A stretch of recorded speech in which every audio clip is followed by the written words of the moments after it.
Always good to see you. You too, bro. So this project, intense, Yeah. heavy. I was reading that you said by the end of it, you were grumpy and you're not even sure you're gonna want to do this again. Yeah. I know, so spoiled. No, it was good. It was intense. It was, you know, it's a dark world, and dark character, and Lauren, you know, Matt created the template for what Oz was going to ever become if it was ever revisited, which we did with the show. And Matt created an extraordinary world of Gotham, and then Lauren just took Matt's template and just delved, you know, into the psychology of the character and created really complex relationships, particularly the relationship between Oz and his mother, who Dee Dee so beautifully plays. So it was, by the end of it, I was good. I felt like I had me fill. I was greedy during the film because I thought 5 or 6 scenes in the film wasn't enough for all the effort that everyone had put in and the makeup design and all. I was like, God, 5 or 6 scenes, you know, I got greedy fast. And I feel like I'm good now. What was the process like daily? How much time were you spending in the 3 hours. makeup room? Okay. 3 hours in the morning, and then like 40 or 50 minutes to take it off in the evening. So for the first time in my experience as an actor over 25 years, I was in before the crew and left after them. Usually the actors has the easiest time in the world. You know, you get in after everyone else and you leave before everyone else. You know, just how many seconds does it take you to get out of your costume when you're in the car and off home?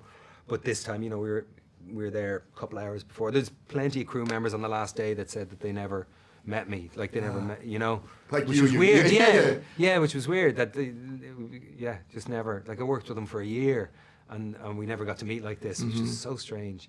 Even that was kind of a telling thing. It was just a very unusual. I never experienced anything like this, you know. I loved the 3 hours. At this, I just loved it. It was time for me to. We listened to music in the trailer. I hit the script and thought about the upcoming scenes of the day. It was time for me to kind of drop in, you know. What was on the morning playlist? Oh, geez, everything from Puccini to Whitesnake to Yaz to everything from every decade. Yeah. What were you able to talk? There's other actors that have played this role. Yeah. Did you communicate with any of them about how Me and they Danny did it? shared a couple of texts. Did you? Yeah, a couple of texts back and forth. But nothing serious about talking about the character or anything like that. Just little slags and. What did he say? He's super supportive.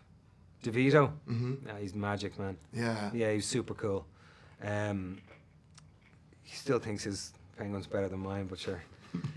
Thank God we can't concretize an answer to that one, because I do fear I might just be lacking. I grew up watching his penguin, you know. Well, I grew up watching Burgess Meredith more than anything. He was the first penguin I saw from the TV show. But then as a cinema-going youngster, Danny DeVito's Oswald Cobblepot was just amazing. What was it about the character that was so attracted to you? When Danny played it, or what I read? Yeah, but when Danny did it, when Danny was just he was amazing. It was just so otherworldly, and yet there was still the things that you recognise with our Oz, you know, which is that human frailty and feeling of insignificance and feeling like you're on the outside, but having this ambition and drive and this kind of, I don't know, darkness at the heart of the man. And that was all the things that were there that Matt had kind of touched on in the film. But Matt's version of it, he was more, you know, he was a bon vivant, he was a club owner, he was kind of funny on the page, it was a lot of fun to play.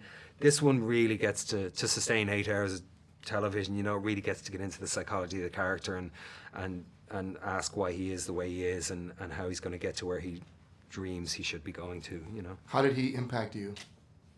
I don't know, I've said it already, I was kind of grumpy by the end. I was kind of grumpy! Yeah. I was kind of grumpy, still very aware of the good fortune I had to play the character. Truly, like I never felt the gift of kind of the magic that I felt when Matt Reeves reached out to me the first time about the film and said, I want to talk to you about playing the Penguin.